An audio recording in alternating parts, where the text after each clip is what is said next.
நம்ம சேனல்லேருந்து தொடர்ந்தாப்பில் நீங்கள் வீடியோக்குள்ளே பார்க்க நினச்சிங்கன்னா இதுவரை நம்ம சேனலை சப்ஸ்கிரைப் பண்ணுங்கள். கீழே பெல் சிம்பிள் இருக்கும், அதையும் கிளிக் பண்ணுங்கள். வாங்க வீடியோக்குள்ளே போகலாம். பூட்டிய கிருளுக்குள் அப்பா ஒரு பெரியவர்.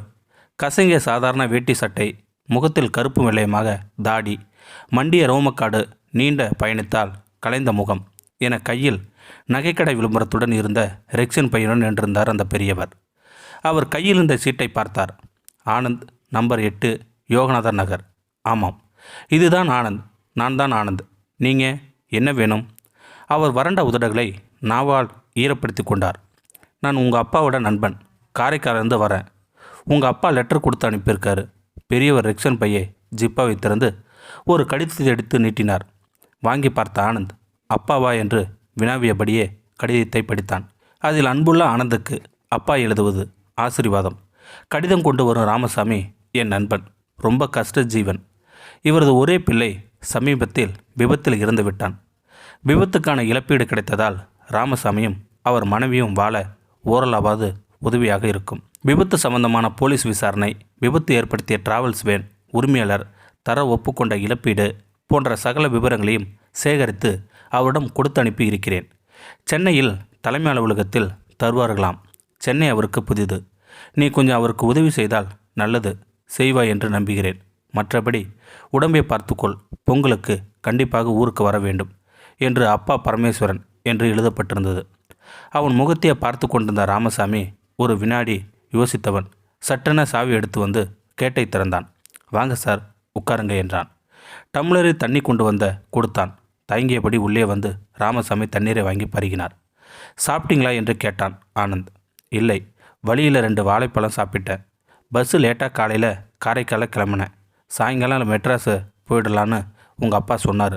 பஸ் பிரேக் டவுனாக ஆயிடுச்சு, அதான் அகாலத்தில் வந்துட்டேன். அதனால் என்ன, பரவாயில்லை. ஃப்ரிட்ஜை திறந்து பார்த்தான் ஆனந்த். தோசை மாவு இருந்தது. 4 தோசை, சுட்ட மிளகாய் பொடி, எண்ணெய், தண்ணீர் கொண்டு வந்து டேபிள் மேல் வைத்தான். சாப்பிடுங்க, இதோ வரேன் என்றவன் வாசல் பக்கம் மொபைலுடன் போனான் ஆனந்த். திரும்பி வந்தபோது சாப்பாடு முடிந்து கை நிறைய பேப்பருடன் காத்திருந்தார் ராமசாமி. சொல்லுங்க, என்ன நடந்தது என்று அவர் எதிர்ப்பில் அமர்ந்து பேப்பர்களை வாங்கி பார்த்தான். பையனின் போட்டோ இருந்தது. 22 வயதில் அழகாக பதுவசாக இருந்தான் பையன். ஆனந்துக்கு கண்கள் கலங்கின. முகத்தை துடைத்து கொண்டார் ராமசாமி. இவனுக்கு முன்னால் பிறந்த 4-5 பேர் சின்ன வயசுலேயே போய் சேர்ந்துட்டாங்க. இவன் தான் தங்கினான். மகேஷ்னு பேர். கஷ்டப்பட்டு படிக்க வச்சேன். பொறுப்பான பிள்ளை. ஸ்காலர்ஷிப்பில் பிஇ முடிச்சிட்டான். வேலை கிடைச்சிட்டா நம்ம கஷ்டம் தீர்ந்துன்னு வாய்க்கு வாய் சொல்லுவான். வேலையும் கிடைச்சிது. என்னையும் என் மனைவியும் நிற்க வச்சு நமஸ்காரம் செய்துட்டு மெட்ராஸ் கிளம்பினான். பஸ் ஸ்டாண்டு போக ரோடு கிராஸ் செய்கிறப்போ வேகமாக வந்த டிராவல்ஸ் வேன் மோதி ஸ்பாட்லேயே இறந்துட்டான். மேல் துண்டால் முகத்தை மூடி குலுங்கினார் ராமசாமி. பேசாமல் அவரையே பார்த்தான் ஆனந்த். அவராகவே தொடர்ந்தார். அந்த வேன் சொந்தக்காரர் நஷ்டீடு தர ஒத்துக்கிட்டார். முதல்ல அதை வாங்கவே மனசு ஒத்துக்கலை. பிள்ளையை பறி கொடுத்துட்டு அந்த பணத்தில் சாப்பிட்றதான்னு வெறுப்பாக இருந்தது. உங்கள் அப்பா தான் எனக்கு ஆறுதல் சொல்லி வாங்கிக்க சொல்லி வற்புறுத்தினார். எனக்கு நிரந்தரமாக ஒரு வேலையும் கிடையாது. என் மனைவி ஏற்கனவே நோயாளி. பிள்ளையை போன துக்கத்திலே படுத்து படுக்கை ஆயிட்டா. எங்களை பகவான் அழைச்சிக்கிற வரைக்கும் சாப்பிட்டு தொலைக்கணுமே, அதனால் கடைசியாக நஷ்டீடு வாங்கிக்க சம்மதித்தேன். உங்கள் அப்பா தான் எல்லா ஏற்பாடையும் செய்து இங்கே அனுப்பி வச்சார். என் பிள்ளை உங்களுக்கு உதவி செய்வான், லெட்ரு கொடுத்தாரு என்று சொன்னார். செய்கிறேன், கண்டிப்பாக உதவி செய்கிறேன் என்று எழுந்தவன் அவர் படுக்க பாயும் தலைவனையும் கொடுத்தான். மறுநாள் காலை காப்பி போட்டு அவருக்கு கொடுத்து தானும் குளித்து விட்டு வந்தனர். அவரும் குளித்து விட்டு வர இருவருமாக பைக்கில் கிளம்பினார்கள். இங்கே நுங்கம்பாக்கன்னு இருக்காமே, அங்கே தான் ஹெட் ஆஃபீஸ் இருக்காமே. நுங்கம்பாக்கம் தானே, நான் கூட வந்து செஞ்சுத்தரேன். வழியில் ஹோட்டல் டிஃபனை முடித்து டிராவல்ஸ் ஆஃபீஸ் வந்தனர். ஃபார்மாலிட்டிஸ் எல்லாம் முடிந்தது. செக்கு கைக்கு வர மதியானம் ஆகிவிட்டதா. ரொம்ப நன்றிப்பா, எனக்காக ரொம்ப சிரமப்பட்டேன். நான் இப்படியே ஊருக்கு கிளம்புறேன். இப்போ பஸ் பிடிச்சா ராத்திரிக்குள்ளே காரைக்கால் போயிடலாம். என் மனைவி தனியாக இருக்கா, துணைக்கு ஆள் இல்லை. நானே பஸ் ஏற்றி விடுறேன், வாங்க என்றவன் ஹோட்டலுக்கு அழைத்து போய் அவர் மறுத்ததும் கேளாமல் சாப்பிட வைத்து தானும் சாப்பிட்டான் ஆனந்த். கோயம்பேடு வரை பைக்கில் அழைத்து சென்று காரைக்கால் பஸ்ஸில் ஏற்றிவிட்டான். டிக்கெட் வாங்க என்று 500 ரூபாய் பிடிவாதமாக அவர் சட்டைப்பையில் திணித்தான். ஒரு நிமிஷம் என்று போனவன் ஒரு பிளாஸ்டிக் பையனும் வந்தான். ஊர் போய் சேர எத்தனை நேரம் ஆகுமோ? வழியில் சாப்பிட்டுக்கங்க என்று டிஃபன் பொட்டலம், தண்ணீர் பாட்டில் அடங்கிய பையை அவரிடம் கொடுத்தான் ஆனந்த். அவர் நெகிழ்ந்தார். என்னால் உனக்கு ரொம்ப சிரமப்பா. லீவு வேற போட்டுட்ட. எனக்காக அலைஞ்சிருக்க.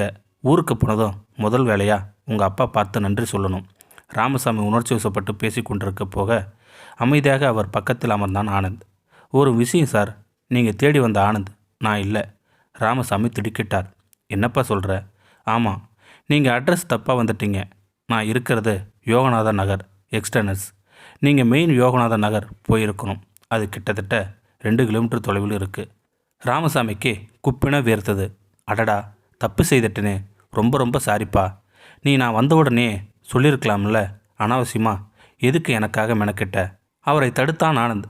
நீங்கள் வந்தது ராத்திரி 10:30 மணிக்கு. மெட்ராஸில் இருக்கிறவங்களுக்கே இங்கே அட்ரஸ் தேடி கண்டுபிடிக்கிறது கஷ்டம். நீங்கள் மெட்ராஸுக்கு புதுசு வேறு. அதுலேயும் நீங்கள் வந்த காரியத்தை பற்றி தெரிஞ்சதாலே எனக்கு மனசு கஷ்டமாக போயிட்டது. அதான் உங்களை சாப்பிட சொல்லிவிட்டு லெட்டரில் இருந்த நம்பருக்கு கால் போட்டு பேசினேன். நீங்கள் அட்ரஸ் மாதிரி வந்த விஷயம் கேட்டு உங்கள் நண்பர், அதான் அந்த ஆனந்தோட அப்பா ரொம்பவே வருத்தப்பட்டார்.